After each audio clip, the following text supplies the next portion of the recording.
Ginanap ang Walk a Mile for Team Philippines na suportado ng Philippine Sports Commission para sa Pinoy Sports Heroes. Ang balita ay ihahatid sa atin ni Dennis Cortez.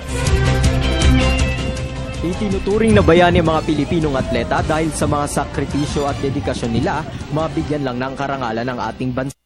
Kaya naman ang Philippine Sports Commission ipinakita ang suporta sa mga kababayan nating manlalaro na nakikipagtagisan hindi lang sa Pilipinas kundi maging sa ibang bansa. Sa mismong celebration ng Mother's Day, inilunsad ng PSC ang Walk a Mile for Team Philippines. Dito naglakad ng mahigit 1 milya ang mga atleta, sports officials at mga taga-suporta ng atletang Pinoy. Ayon sa komisyon, ito'y pagpapakita na rin ng suporta sa mga Pilipinong sasali sa Asian Games sa Incheon, Korea. Umarangkada ang paglalakad mula sa Rojas Boulevard hanggang Luneta Park.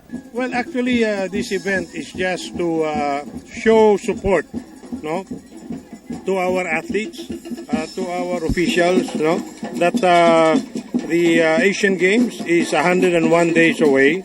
So this event will sort of make people aware.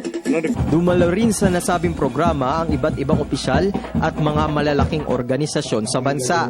Umaasa naman ang komisyon na magiging at makapag-uuwi ng maraming medalya ang mga Filipino athletes. Para sa Telebisyon ng Bayan, Dennis Cortez.